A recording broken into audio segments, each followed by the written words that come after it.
Hello, Mia. Welcome back to the actually, welcome back to Walk with Me, or welcome to Walk with Me, because this is our second podcast episode that we're recording together.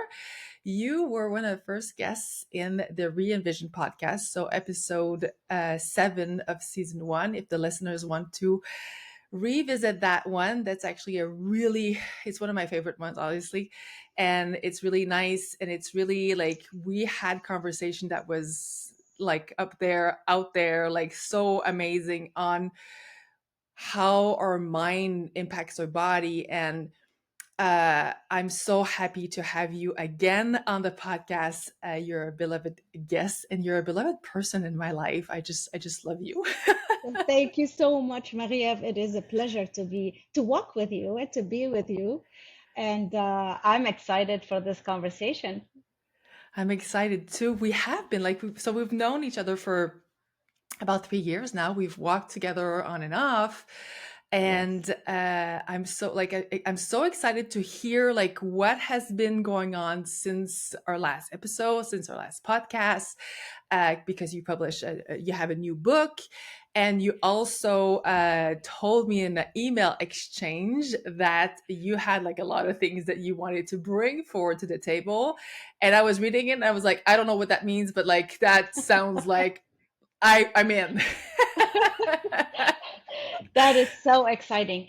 That is very, very exciting. Yes, I did write a new book. It's about supporting managers, HR leaders, and honestly, organizational leaders to support people who struggle with chronic pain on their teams. And that book, I like that book because it's kind of a hybrid, and I'm going to explain what does that mean.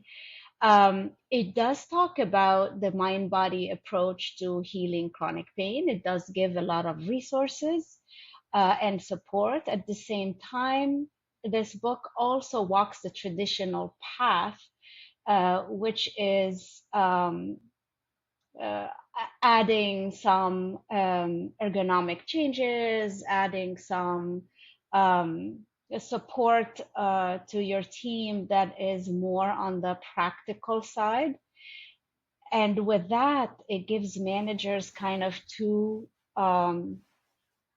paradigms, old one and new one, and they could juggle with how and how much to support or push their people into either more safety or healing, depending on where the person is at in their life. Because as you know, all this mind body approach and brain based approach to treating chronic pain is new. It's really, we're just starting to implement this mainstream. So it's taking its first baby steps. Um, Most doctors are still not aware of that. A lot of specialists still not trained in this new approach, new science, I'm gonna say. But it is starting. So this book meets everybody where they're at. It's traditional, it's non-traditional, it's all of it. I love it. So the book, just for the listeners, I'm gonna put it in the show notes. But can you tell us what the title is? It is called the Mindful Leader. So if you can see it here, the Mindful Leader Navigating the Complexities of Chronic Pain in the Workplace. It's a comprehensive, informative, and practical guide for managers, HR professionals, and organizational leaders. Love it, love it, love It's it. So I'm it's gonna a put it in the quick. show notes. And the what you said, I just love what you're saying, because I think that there's a lot of instances where in any, whether it's management or whether it's like, we are ready to embrace change and we are ready to do the steps, Yes. but sometimes the rapidity at which we think that we need to do it, or the complexity of what it is, especially if it's all new stuff, makes it like a big piece. And when we are trying to support people in implementation, especially at the organizational level, it is important that the leaders are actually comfortable enough to lead the people that are obviously going to maybe resist or maybe like have some pushback. So when we're talking about change, it's one thing, but when we're talking about change at a management level where you have to go through the changes and you have to lead people through that change, that is another game, because it's all the layers of like your emotional intelligence and also dealing with other people's emotional intelligence. And what you said there was so amazing, because we we often forget that before the healing there needs to be safety. Exactly. Exactly. I think I'm gonna start with that. I think safety is the golden key. When people feel safe, the body can relax to heal, evolve, whatever you want to ask of the body. The mind can now access creativity. You can access your freedom. As a human being, you can access freedom to think, freedom to be, freedom to express, freedom to question. If you're not feeling safe, you're in fight or flight at some level in the background, whether it is a big unsafety, small unsafety, regardless. And this blocks every opportunity to heal, grow, thrive, evolve, whatever you want to call it, on your path on this earth. And so this book, what is mainly trying to do is to bring to the leader's attention that this thing can be managed. It exists. This thing that we call chronic pain is something that is not an alien thing that you have to deal with. There are ways to still allow people and enable people to do their work. There are ways to help them get treatment, get out of it. And if neither you or your people are ready for that approach, just implementing safety and acceptance measures will make a huge difference in the workplace. Because if you look at it, the workplace is the same thing as a household. It's just a bigger unit, a bigger family. Kind of, you move from the micro to the macro, and it's not really macro, but it's in between.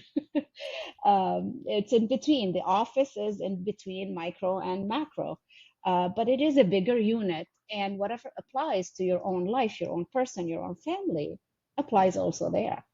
Mhm. So it's I think the corporate place is a great place to start supporting the change, because there is a big change happening. Um, how deep do you want to go? I mean, how I'm going to ask you, your audience, I want to respect that. How deep do you want to go? I want to go deep. I want to go deep because it's one of those instances where we're faced with a problem, for lack of a better word, but a situation that is challenging, right?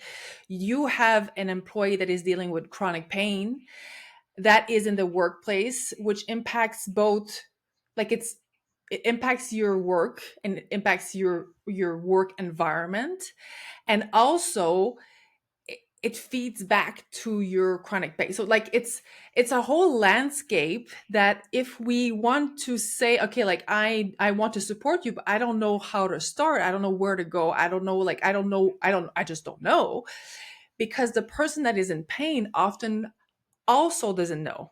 Like Exactly. I've been in chronic pain where like I have, like, other than trying like on the lower level to express what I was going through, how I was actually like trying to manage or anything, my pain through the work that I was going through and all the layers of shame and guilt and like all of that that is compounding and contributing obviously to the chronic pain. Yes.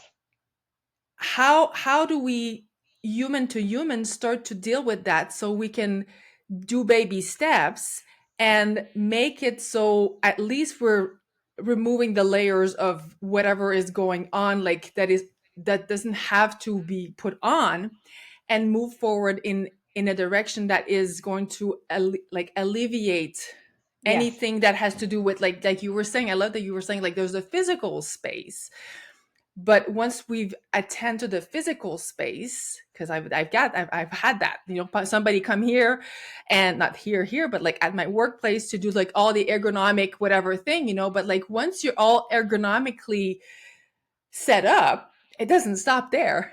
That's No. not the end of what somebody can do for the chronic pain. So go deep. Okay. So I'm going to give a little bit of a background or a backdrop where all this is evolving. Um, to understand what happens at work, you have to understand the human and what's going on right now for the human, right? There are a lot of changes. So now people talk about uh, the earth uplifting energies, the earth moving into a new frequency. It's everywhere. People now are accepting channeling, people channeling from different dimension. Scientists are not talking about the new human. I can mention just a few: Greg Braden, Bruce Lipton. They're talking about Nassim Haramein, talking about what's in our bodies, uh, what are our bodies, and what is our genome, and what is going on with the human, and understanding the human. There is a whole new beyond pain shift. There is this whole idea of open contact, extraterrestrials. So if you look at the social media or what's happening in the media, there is a lot of change and shift. And with that, I believe a lot of fear. If people they're not ready, that creates a lot of fear: where we're going, where we're headed, what's going on. Um, and that in itself will create a higher level of pain. So you have to understand, when you go to work or when you come home, there is this backdrop that humans are not now. There is a sense of I'm unsettled. What the hell is going on?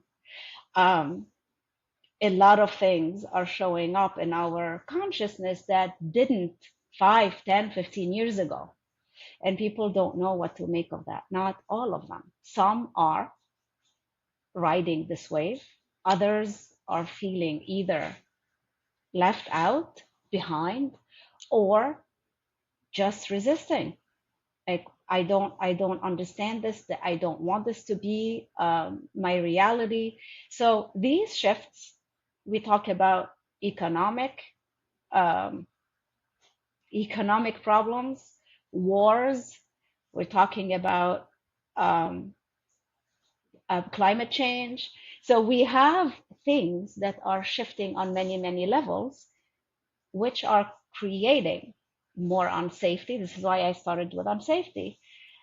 And this doesn't allow the human to heal, thrive, evolve, think outside the box, and be a full participant in whether it is at work or at home.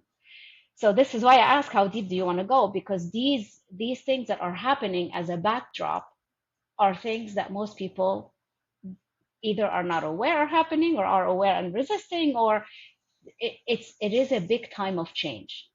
Absolutely. And it's interesting that you actually bringing this up, because um this morning I was actually in one of my containers, and I was dropping something about, because this month is self-regulation, but like I was dropping like what is being dysregulated, like what does it mean like in a broader sense, and what does it mean like in the, like how does it show up in the day to day, And there's this, like, and it's listeners, if you haven't listened to the first podcast that I did with Mia, I actually shared something about a work that we did together where um, we were going through different emotions. And when we got to the sadness, I actually realized in that session, and afterwards, I actually realized that I was neurodivergent with sensory processing differences as with the empath part of me. And but in our session, we were talking about the sadness, and we were going back and forth in a timeline. And this is just for the listeners to actually have an anchor of what you're talking about here. So we're going like in my timeline. Is it like during my life? Is it at my birth? Is it like generational? Was it like, where is it? And I remember that I realized during my session that the extreme awareness, sensitivity, um, like this heightened connection that I had with the emotion of sadness was the world sadness. It was like it had seeped into so many layers of my life, in my body, in my consciousness, in like in everything, that it started to, because I wasn't aware of it, it started to collapse on myself and create this dysregulation in my body.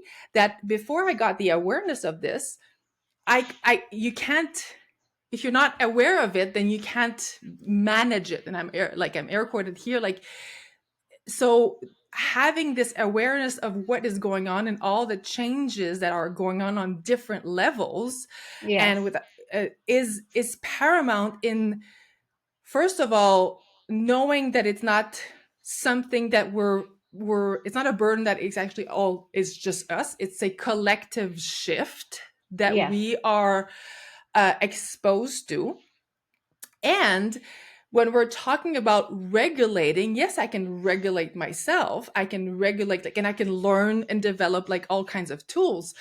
But there is a uncertainty and yes, a feeling of that we don't have control, because there's a whole bunch of things that we don't have control that are exterior of us. So how do we, knowing this, how do we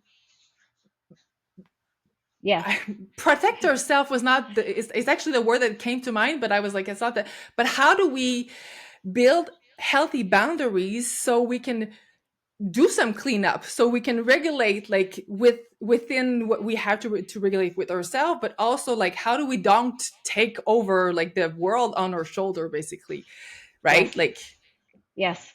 You see, so I love this because, yes, safety, unsafety or unease will prevent evolution.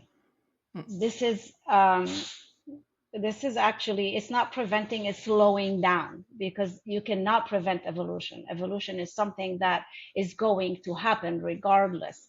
But the fear, the anxiety, the unease will slow down evolution. Now, in the workplace, we are also seeing big shifts. There are organizations that are fighting very hard to keep the old way going. Come to the office every day, micromanagement, dumping more responsibilities, reducing resources, expecting higher outcomes. So we're seeing this, and we're seeing other types of organizations or people moving out of their old jobs, their old paradigms, creating new things. So there is a lot of tension. There is a lot of tension that is happening in the workplace. And we see this at homes, because nothing happens in just one area. The shift and the change is really impacting so every aspect. This is why I brought in the wars, the economics, the politics. I didn't even mention the politics. I work with a lot of clients who are deeply impacted by what's going on in the politic landscape, and I'm not taking any sides here. I'm just saying, taking it in and feeling the fear inside them of what's going on, what's going to happen, is very present right now. It is, these are times of chaos. These are times of change. How can we, that's the question. How can we now go back to a centered, balanced, safe space within ourselves? And that is key. That is key. So regulation is key. And if we don't start to build a relationship and safety within our own body, we cannot start to feel in a relationship or safe with the world. It all starts in the body. And if you are a person who is struggling with chronic migraines, IBS, fibromyalgia, chronic any type of joint pain, back pain, neck pain, all kind of pain, it is very hard for you to feel safe within your body. Now remember, if there is to be a strategy to keep people moving in a certain direction, that effort will have to be in disempowerment of humans. And the biggest aspect you can use to disempower a human is within their bodies. When you're in pain, when you're sick, when you're struggling, you are vulnerable. You are vulnerable, you are disempowered. You have no resources to make changes, to say this doesn't work for me, I'm gonna go there. It's very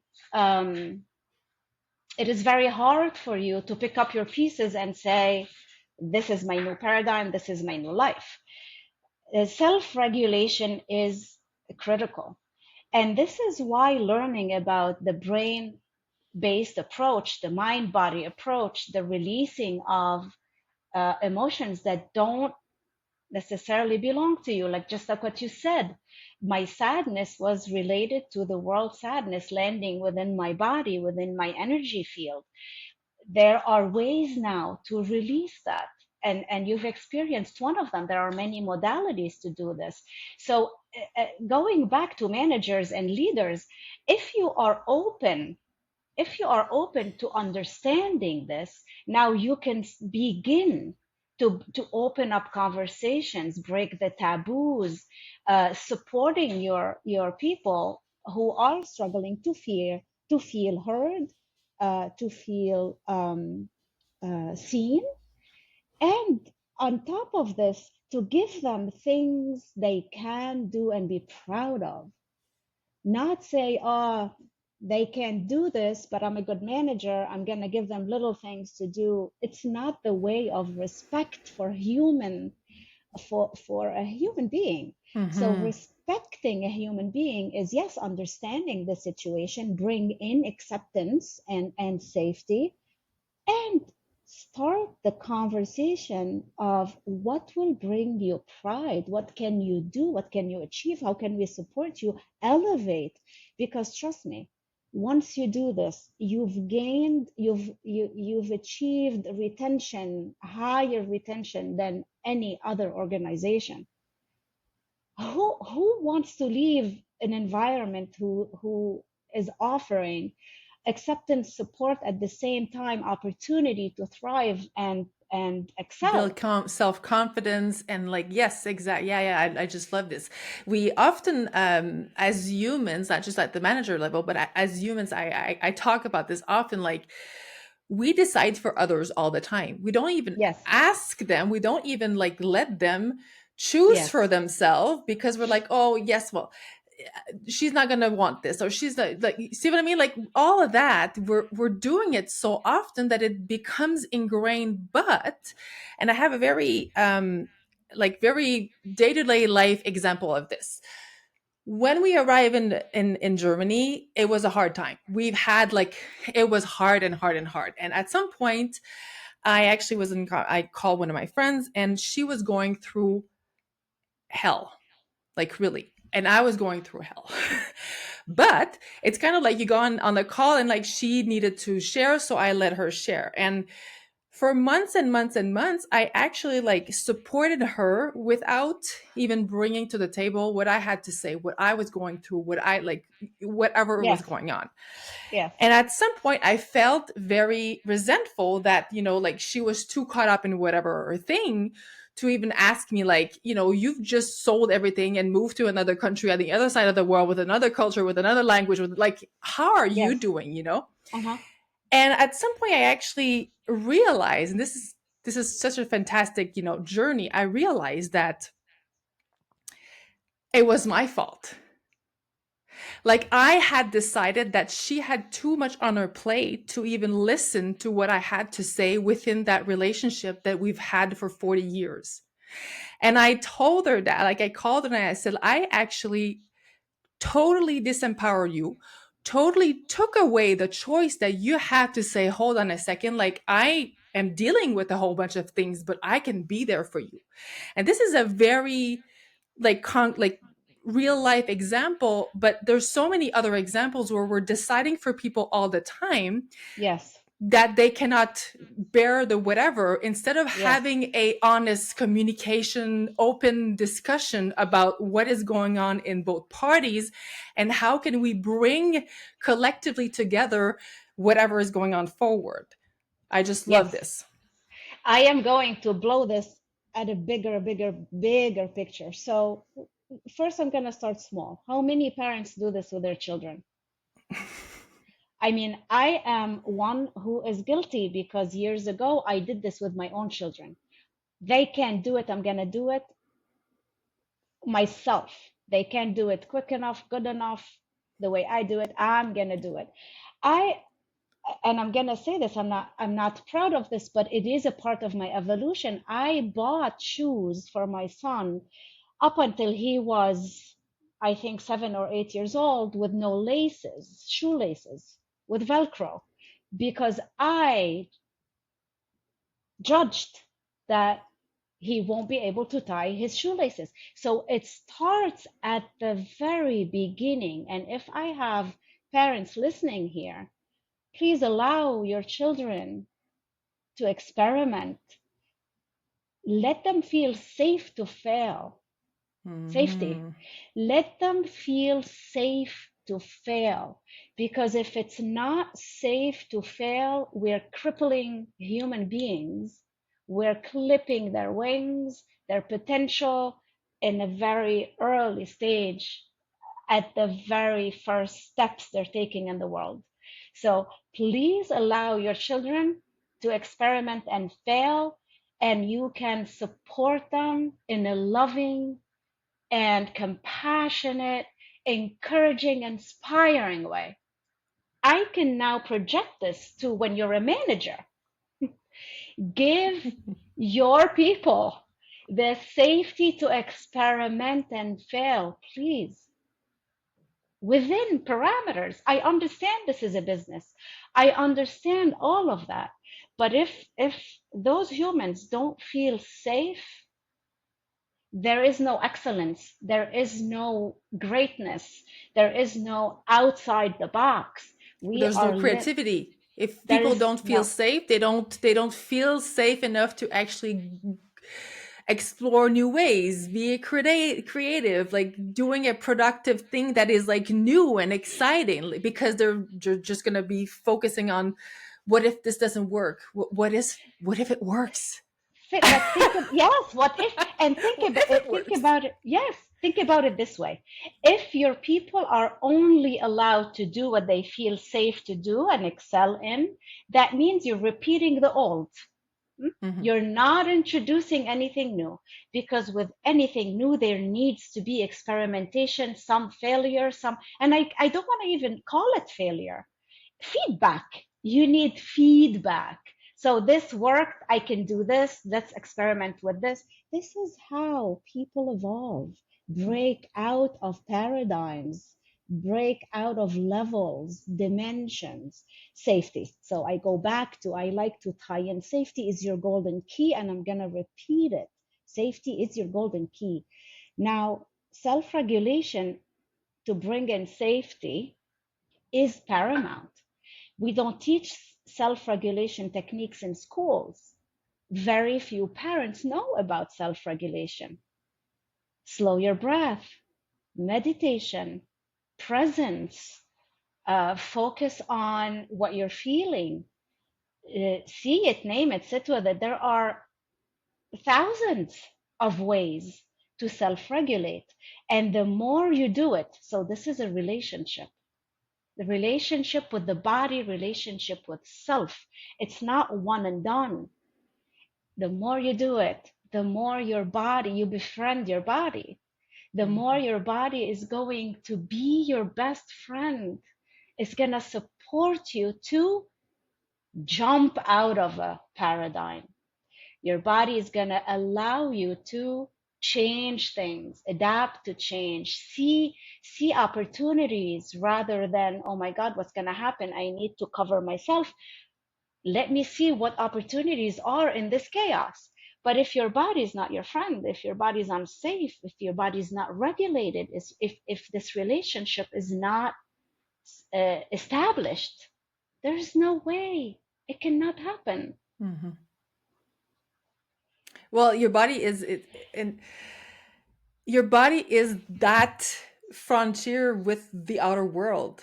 Yes, it And is. if you're not connected to your body, then you won't be able to pick up on the messages from the so you can actually respond the way that you want to be responding instead of just being reactive all the time.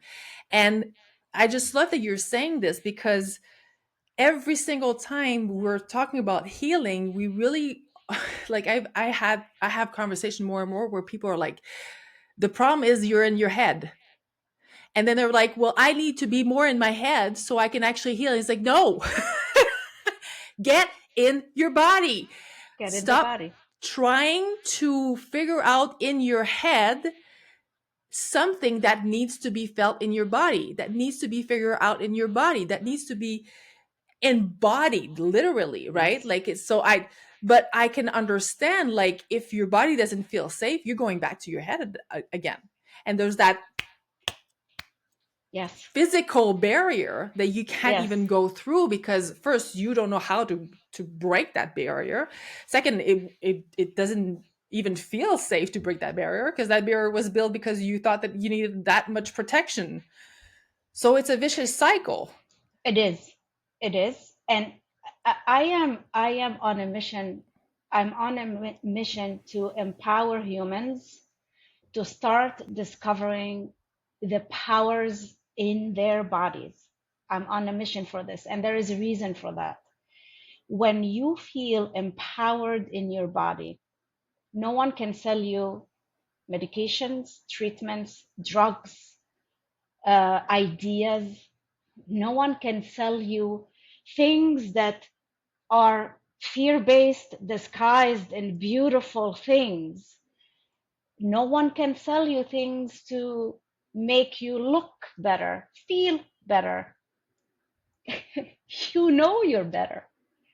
This is at the core of a change, a whole 360 change of how you view yourself, what you consume, what you buy, what you scroll, what you see, what you seek, who you talk to, where you go, how you work.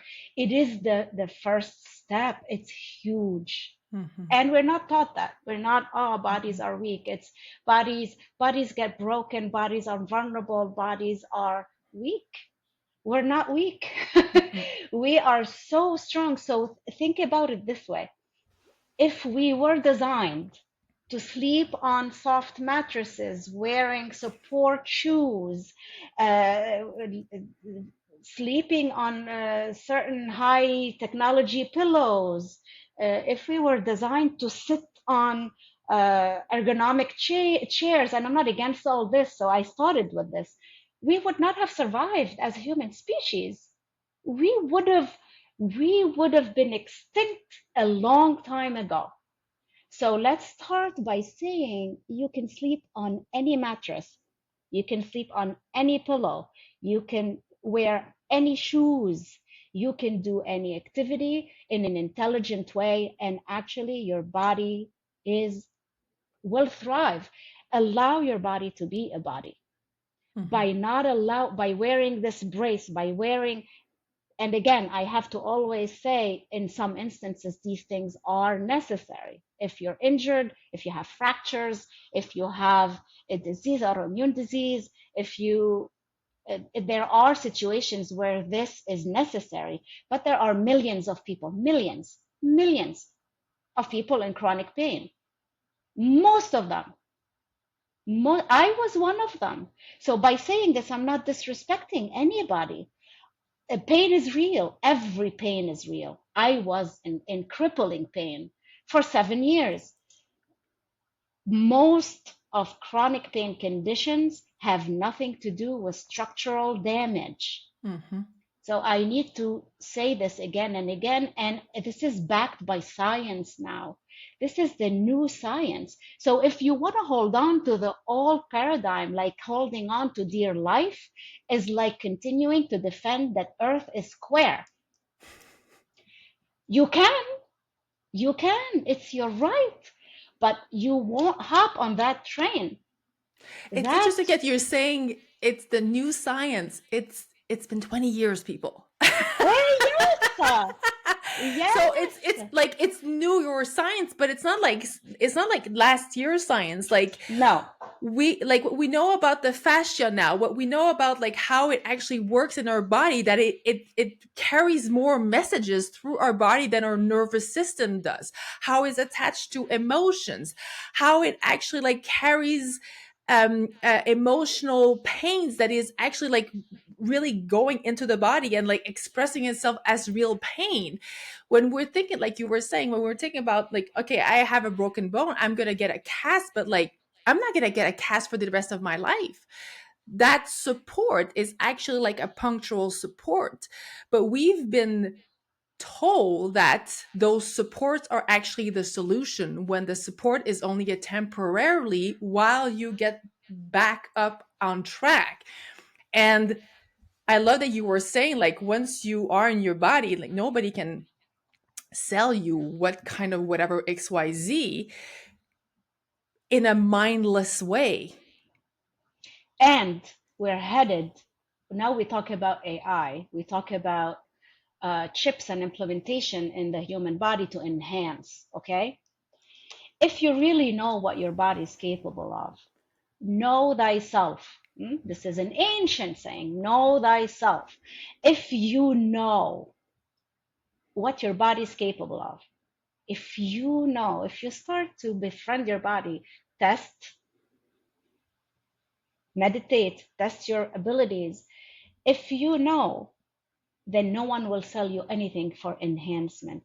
We are far more than any computer chip, far more.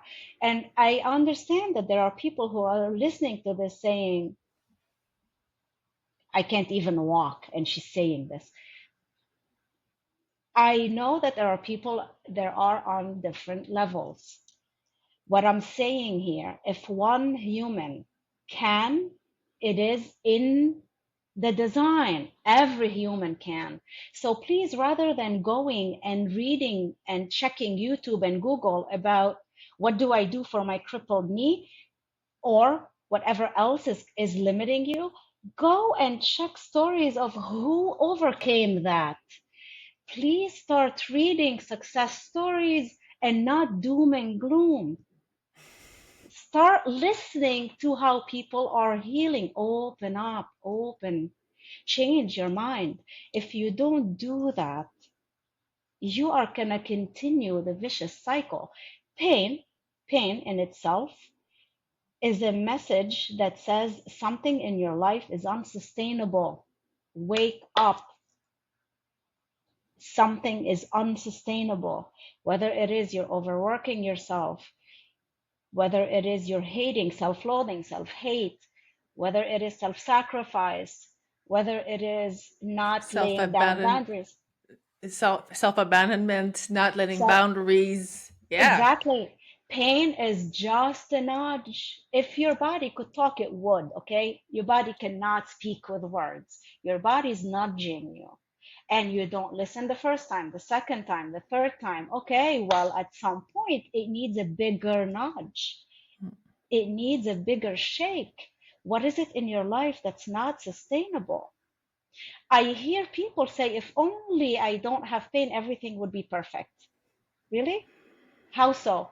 I'd be able to take my kids to all their games. I'd be able to do this and that. I'd be able to. And where are you in the equation?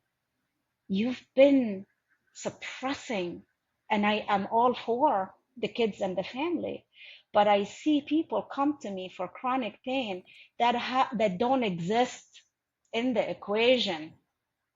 Everything is about everybody else. I'm like, okay, so if you didn't have pain, you'd actually do more of that. You would actually. There's a reason why the volume is so up, because you've been completely over bypassing all the messages, and the Yes, body is yes, pumping up the volume, and it's pumping up the volume. And one day you're actually like in your bed and you can't get up at all, because yes, that's how high the volume is. Now, absolutely. and then, but I just love that you're saying this. I actually just recorded a podcast episode this morning, a solo one, where we talk about change as being like the constant, Yes. but change is always the result. What's constant in our life is our ability to make decisions. That's the real constant. Every single time you do a decision, every single time, change is going to happen whether you do a decision or not. In fact, when you're not making a decision, you are making a decision. So So it's I outsourcing your responsibility all the time elsewhere, instead of taking radical love, responsibility, compassion, and saying, hold on a second, I am part of the equation. I decide, I choose, I make decisions that are putting myself in, like you were saying, in the circle of compassion, in the equation. It's really funny that you're saying this, because that's exactly what I was recording this morning in a podcast episode. change is a part of your cells. You are made of change, people. The moment there is no more change, your body is dead. You are made of change. Your cells change every micro moment. Your body is changing every micro moment. You are made of change. I can't say it in simpler terms. So stop looking at change as if it is something outside of you. It is you. Change is you. Building the relationship with your body, with yourself, is building safety for bigger change, impactful change, not victim change.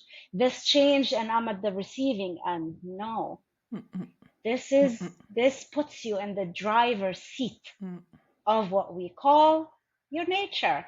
Change in I the love driver's this. seat. I love So this.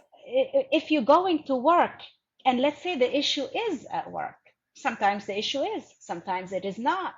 Let's say that you're such a people pleaser that you take on everybody's tasks.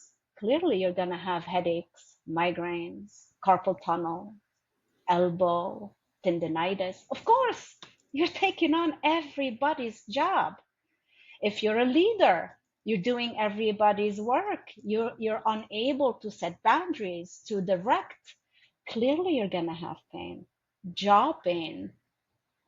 I don't know, skin rashes. I mean, the body is just a reflection. We think that mind and body. This is all false. Body and mind is just one thing. The body is just the mind seen, is the Mm. visible aspect of the mind. See, I'm happy, I smile. I'm not thinking I need to smile. Body reflects. I'm sad, I cry. Body is a reflection, is an extension. Is an extension. They go hand in hand like hand and glove. It's crazy because I'm talking, my hands are moving, my body is engaged. Mind and body are one entity. It's just one we can see, the other one we can't. It There's a is one it's entity. interesting, because the mind, heart, body, soul, what it's been like, it's all these pieces that we kind of like put together, but it's a continuum. Like we're just like a all together, and it's not separated. And it's interesting that we have been, by saying like mind, body, heart, soul, we're trying to bind it like with those hyphens, right? We're kind of Yes, trying to bind yes, it back, but what yes, it does in our language logical mind, it actually like reinforces at some point that it's separated. I'm yes. realizing now that we're talking about it. I mean, I would like to call this maybe humaning, because it's an alive thing. You say mind body, it's like two things. Hmm. It's I don't want to say it's minding and bodying. It's humaning because it's it's alive. It's living. It's living in with a mind and a body. It's humaning. It's I don't humaning. know. Yeah, I don't know how else to put it, because any other way would language is so limited. But here are the ideas that initially I asked you how deep you want to go. Here are the ideas. Ancient civilizations have taught us that we can do so much, that we can be so much. Whether it is going deep into meditation, we talk about manifestation, which is actually happening every microsecond. But people, though, it's the trend. I want to manifest this. I want to manifest that. You've been manifesting yourself every microsecond since your birth. Yeah, but we're trying, like right now, it's like, what's the new strategy? How do I strategize my manifestation? How do I get faster, more productive? Like go, go, go, result, result, result, masculine energy. Yes, it is sad, because if you understand that you're humaning all your life, there is no now we're not focused and hyper focused on manifesting. You live in a manifested world. It's like, as I said, change is you. You're made out of change. You're made out of manifestation. This is your reality. There is no doing. It is happening as we speak. And the applications of this is what's exciting. The application. So when you can regulate your body, when you can in meditation experiment with, I mean, a lot of people experiment in meditation, a state of no mind, a state of heightened creativity. Um, Meditation doesn't Flow, high flow, bliss. bliss, exactly. Hmm. And I've been, we live with this and we don't give it the time of day. I don't have time. Huh? I have to cook, I have to clean, I have to work, I have to drive the kids here and that. You're sitting on a mine of gold and you don't give it the time of day. Please start to experiment. So if we talk about creating out of connecting to your soul, to your higher self, to the grid, to whatever you want to call it, please start to give it the time of day and experiment with it. Mm. I've been reading about out of body experiences, which is a scientific thing now. It's not woo. It's no longer a psychic phenomena. Um, Out of body experience. Can you imagine if we now accept this, the application of that for people in prison, for people who are handicapped, for people who are in terminal phases, illness, disease, for children who can't walk, play. Can you imagine the application for the human race of out of body experience if it is taught and set experimented with or implemented in a scientific Cultivated, setting? yeah, in the as a skill, basically. Can you Yes. imagine the freedom, Mm. the application in hospitals, in orphanages? I, I can't begin to tell you what this body is capable of. So go back to, I love my body. I want to befriend my body. I feel safe in my body. I want to work to deepen the relationship with my body. I want to trust my intuition, which is something that is scientific now. It's been for so many years, it's been hidden. So I want to give back. I would like to give back to people their own riches, their own gold.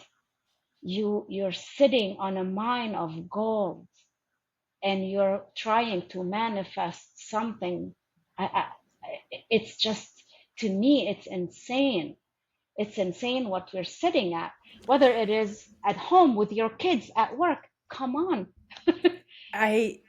In this, just to go back to what you were saying about the fact that we are experiencing like shifts, we are at a collective level, like whether it's political, economical, like the wars, like everything that's going on right now in the world.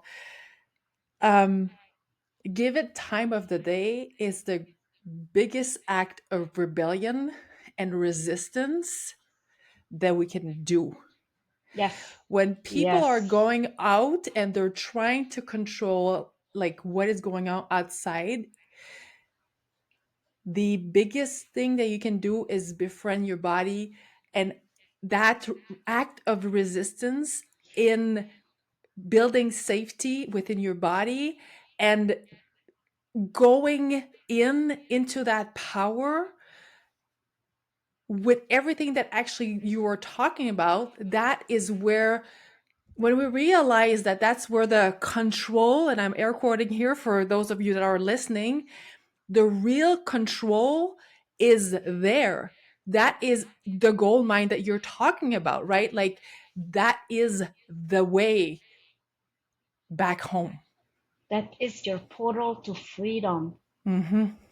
That is your portal to freedom. And give it the time of day. Take care of it. So we hear a lot, oh, I have arthritis. I have, I have a thinning of my cartilage.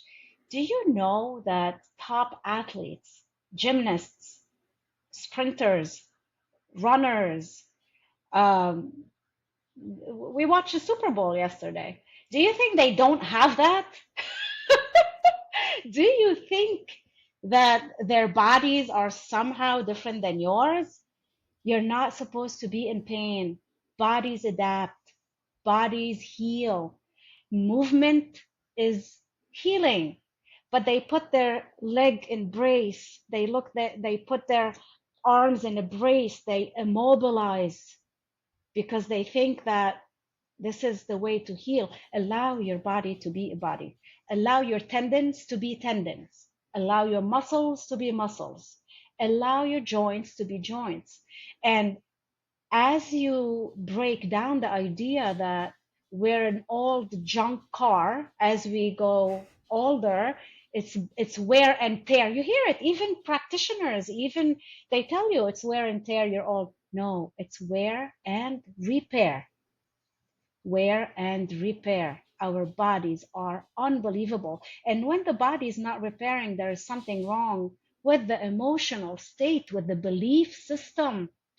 I bet you, if a child grows up in a society that teaches that cutting hair is painful, I bet you Mm-hmm. this person is going to experience pain when you cut their hair. Yes. But I think there is wear and tear in here, in her mind, in our, like there's like all the things, like the experiences that are past that you think that you're carrying still, all the old beliefs that are, all the old patterns that are not serving you, all the, like everything accumulates in your body and does wear and tear. But Yes. it's not, I don't believe either that it's like a really physical wear and tear the way that we've been taught. Like, and No, we it is have not. so much science that actually supports this. It's unbelievable. Exactly. And as I said, if you want to hang on like dear life on at 60, I should not be, it's normal. And if you want to hang on to this like dear life, you can. It's your right. It's your Mhm. experience. I cannot judge that. Mm. All what I'm saying is please start to look into the possibilities. We now know that there are people who can outlive 100 healthy, and they have the same hardware, software that you're carrying. We know people who can race Ironman in their 90s. They carry the same hardware, software as you do. So please revisit your belief system. Your belief system is conditioning your body to behave in a certain way. It's Mm-hmm. conditioning it. And yes, the pain is real. Of course, the aging is real. Of course, you're creating it every moment. And I'm not saying we're eternal, and maybe we are, I don't know. Maybe we are. At this point, I haven't experimented with this yet, but my mind is open.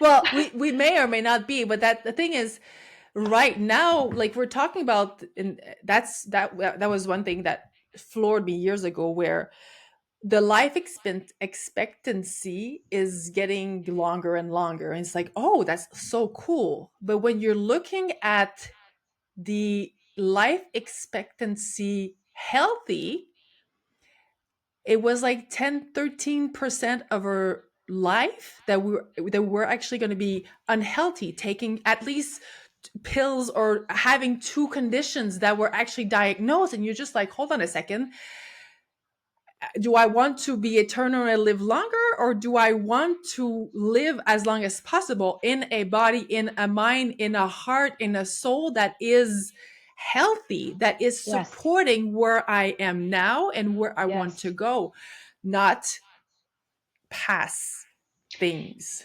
So for you to really treat yourself with love and with love and care, you need to fall in love with yourself. Mm, You're not going to you're not going to nurture yourself if you're not in love with yourself. We nurture and give our children because we're in love with our children, right? This is why we do it. We don't go above and beyond for strangers. We're nice to strangers, but we're not in love with everybody. When you fall in love with yourself, now your choice is to feed your body a certain way, to move your body a certain way, to to experiment with your consciousness a certain way becomes a way of life because you're in love with this body, not because you have to fear based. If I don't do it, I'll gain weight. If I mm, don't do it, mm. I will be injured. If I don't do it, I will be. It's knock down the fear, fall in love, and from there create, from there nurture, from there make choices out of a deep love. And I mean, it is a wonderful body.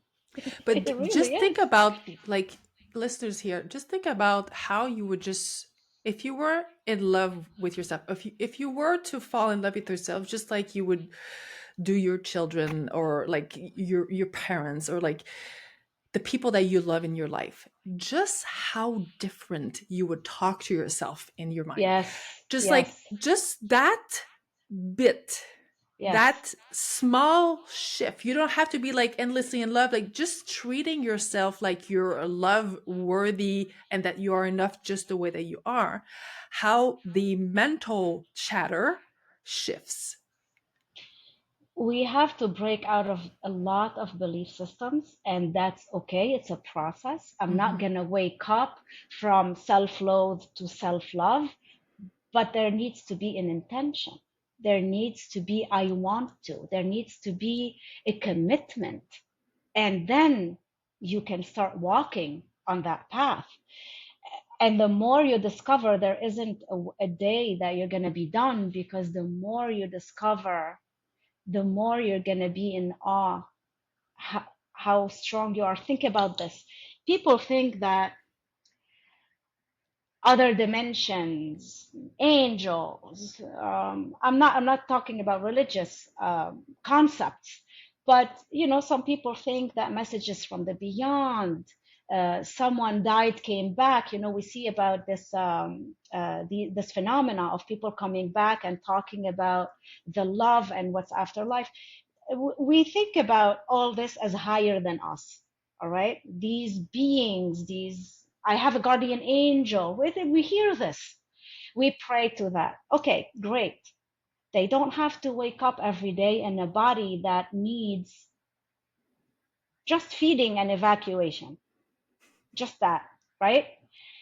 The power that we have as humans to wake up, face the world, manage our emotions, transcend our limitations, access higher realms with this body that could be connected deep into earth and up in the skies is the most tremendous power there is, I believe, in the universe. I We are totally agree. We're the we are bridge. we are gods, and I'm gonna tell you, the people who wake up in pain, they feel that they're nothing. The people who can't make it financially, they think they're not good enough. The people who can't handle their kids or didn't have kids or want to have kids, they think that they're not good enough. The people in relationships that all this struggle, you still wake up every day. You still wake up every day. You still attend to the 3D dimension you're in every day. You still manage to some extent, whether it is to your liking or not, your emotions, your stresses every day. We are gods. We are powerful. We are unbelievably powerful, from the crippled to the one who's preaching, the whole spectrum. We wake up, we make it happen every day. Mm.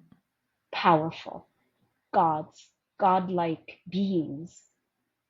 So anytime that you feel you're less than, remember that what you're doing is by far, I invite any angel or entity or any extra dimensional person to come live in this body, and then we can have a conversation eye to eye. We're gods. I just love this. It's funny because we know when you look, there's so many movies or series that have explored this concept. You know, like they actually all like mighty, like omnipotent, whatever, and then they come into this body and they're like those the simplest thing. You know that we are, and we're doing all of that. We're actually a bridge between the earth and Yes, whatever yes, is out there, the source, yes, the matrix, the grid, yes. the heavens, whatever you want to call it. We're a bridge, and frankly sometimes being a bridge is challenging because we have those extreme, and when I say extreme, it's not like the duality, it's just like there's a whole continuum that we're holding all the time, and we're not acknowledging how much power that takes. I just love this. I just love The, this. the range of emotions that we have to go through every single day, the range of emotions, whether you handle it good or less good, or whether you like how you're handling it or not, is irrelevant. Yes. You still wake up every day and you are doing it. And you and what makes me, what brings awe and inspiration to me is every single person wants to do the right thing. Hmm. We can look and judge, this is not right, this is not right, but put yourself, if you could put yourself in this person's mind, whether you agree or not, I believe every person is trying their best. I believe maybe there are a few, a little percentage of humanity that is not, but the greatest deal, every parent, every partner, every child, every worker, every director, we don't wake up in the morning and say, I'm going to abuse this person today. We don't do that. We wake up and we want to do the right thing. Oftentimes we can't, we don't, or maybe we do, but regardless, with all our limitations, the spectrum of emotions we have to juggle with, there is still a heart beating to do the right thing with the resources we have. Our And I'm mind in always awe. goes to the extreme people, but like the if you think about if you think about it, the most pain that we create to others or that is inflicted on us, like whatever, like the this. exchange that we have through our life comes from a human that is dealing with his own Yes. shit, for lack of a better word, with the Yes. other human that is dealing with his own shit. And it's not like, Absolutely. and most of the time they're dealing with their own shit, and they're not even like they don't even have that awareness. They're not waking up, like you said, like I'm going to do whatever thing. And yet those are the instances where we have the most, you know, collisions, the most pain that we have, but just because it's a matter of perspective. It's a matter of like, so when we start to stop like taking everything personally and like thinking that people are out to get us, and building the safety, it goes back to the safety again. When you're building the safety, then you can engage in more of with more clarity in those relationships, and see that the other person is a human, humanizing. Human, how Yes. did you say that? Humaning, Humaning. humaning. Yes. Yes. And if everybody was perfect, we wouldn't be here, right? No, We're not perfect. but We that's are not the not point perfect. of this That is experience. I don't think it's the point of that. this experience anyways. Yeah. We're trying, we're evolving, and that is the point. I mean, when I bought shoes with Velcro for my son, my intention was not to abuse him and limit his abilities at all. I was trying to help him do things faster. Looking back, I didn't allow him to maybe practice and elevate on that level, practice his hands and his coordination. But my intention when I woke up every day wasn't to abuse my son, limit my son. It wasn't. So there is a say, the road to hell is paved with good intentions. It really is. But the idea here is to wake up. The Yeah. idea here is not to stop making mistakes, is to learn, evolve, open up, trust that we are powerful beings, reclaim our power, test what we can do with this amazing body, build a relationship, fall in love with self. All this, we have definitely more than one time life to experiment with all this. So get going. Get cracking. Get going. We're It's losing daylight, exciting. people. Come on. It's funny because it's always like there's there's there's um there's a part of us that needs to acknowledge that there's a trial and error part of our experience. And you were saying, like failure, like for me, failure is not, it's just a word. Like it doesn't have like this extreme, like failure is just like it didn't Feedback. It's succeed feedback. the way that you thought it was. But when you look at it, it actually succeeded in a whole bunch of other ways. This is why we Exactly. we call it feedback, right? Like, so for Feedback. me, failure doesn't have like the same texture as other people, or as we usually use it in a language. So we need to acknowledge that there's a trial and error part of all of this, but at the same time, I, we are trialing things that we don't even have to trial. Have you noticed that? Some things like like there's trial and error that we don't even have to trial and error to know that it's actually it's moot, like you don't like I don't know if it makes sense, but like for me it's just when I do, I'm going to try something to explore. For me it's more exploration. If I looked at success stories and people that actually tried whatever thing, and then I see, oh, okay, like that's how this is why mentorship is so paramount, because we can have conversation and say, hey, how do you see that? What's your perspective of that? Have this happened to you? How did you lead yourself to that? Like, and then we can see, okay, like this is the knowledge or the wisdom that is Yes. together Yes. collectively. How Yes. am I going to take that knowledge, Yes. this science, this whatever, and then say, oh, well, I haven't tried it. Like, I haven't seen any cases for this particular thing. I'm going to do a trial and error. But often we go trial and error when we could have learned from other people before going out That trial is. and error.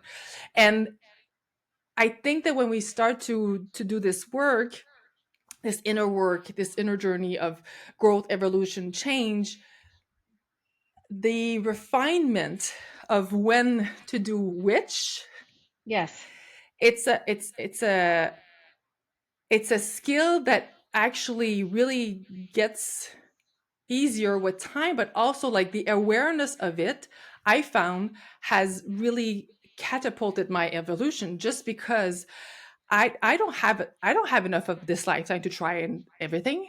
Like, let's be smart here, like let's but in this fabric of society where everything is like me, myself, and I don't need you, because like you're not reacting the way that I, or you're not thinking the way that I actually think that you should be thinking. And I have completely like overseen the fact that it's all just perspectives. It is perspectives. And It's just actually, perspectives. what you're talking about is having clarity into what really matters. Mm-hmm. But you don't know what really matters if you don't know yourself, if you don't know thyself. I go back to that. If you don't know what works for you, what you're here, your purpose, what you're here to do, what are your skills, observing your path since childhood, understanding, okay, so why do I feel this way? Mainly safety to experiment. I mean, it used to be very unsafe for me to make mistakes or experiment. It used to be extremely unsafe, but I can choose now to give that story back Mm-hmm. and say, I allow myself safety and experimentation into something that really matters. So connect to what matters really. What is your purpose? Oftentimes we're this is why we scroll, we see, we compare, we think we want this, that, the shiny thing. It is, you can be influenced that way because you don't know your power. This, I'm tying the dots here from the little bits and pieces that we talked about today. If you don't have self knowledge, self love, self understanding, relationship with self, you can be sold and told anything. Mm-hmm. And this Mm-hmm. is when you don't know your priorities. You're going to be dismantled. There is a focus of your life when you're in the driver's seat of change. I'm headed there. That is my intention. That is my goal for now. And once I reach it, I have another one. Then then you're focused. Then you know what to try. Then you know where to go. Then you know who to hire, who to listen to, who to hang out with. You start to choose rather than being in a passive receiving end space that Yeah. no one wants. Yeah. The power is in your Absolutely. hands. The It's power is interesting in because people everybody's are hands. saying a lot, like, like the answers are within. And I feel like a lot of people are like, what does that even mean? But you've just described exactly what it means, like the answers are within, because once you know yourself and how you function in this world and what are your gifts that are actually also like, like when I was talking about the fact that last year when I discovered that I was neurodivergent and I had sensory processing differences, like my entire path life thing just became clear. I was like, oh, that's why, like, and it's interesting because we spend so much time trying to understand why we're not functioning like others. Yes. Yes. 98% of our lives we are really doing that, and it's why we're trying externally to have like those answers. So when we're saying the answers are within, it's really that. It's not the question is not why can I not function like the others. It's like, how am I functioning in my own body, in my own mind, in my own heart? And where do I go from there? How do I choose going forward from I'll there? tell I'll tell you this. If you don't know you have a treasure within, you're knocking on everybody's door, right? Yes. Yes. If you don't start to discover yourself, you're going to keep knocking on everybody's door. If you start to look at yourself, and you start to discover your path, your belief systems, undoing, rebuilding, giving your body the time of day, then you understand that you don't need. It would be sad that you copy others because Mm-hmm. you have so much for you. Mm-hmm. It would be sad. It's a sad reality if I want to copy others while I know I can bring in something unique and everybody has it. I don't care how people feel. It, nature or God or source, whatever you want to call it, doesn't do things randomly and doesn't believe in waste. Why wasting two people doing the same thing, having the same gifts? That's a waste. Nature doesn't know waste. Everybody's unique, regardless of what you think. And if you want to hold on, as I said, to this belief system like dear life, you can. It's It's your your choice. prerogative. But if you're Exactly. listening to this and you're saying, hold on a second, I am ready to walk another path and decide for myself from now on to actually change or start to change the paradigm from the old to the new, then that's your this is your invitation. This is your invitation. You are living in the space where gods mingle, and you are one of them. So please own it. Hmm. Please own it. Mia, this is always incredible conversations that are rich and that will definitely need some sit and but it's like a background installation of like new information for people.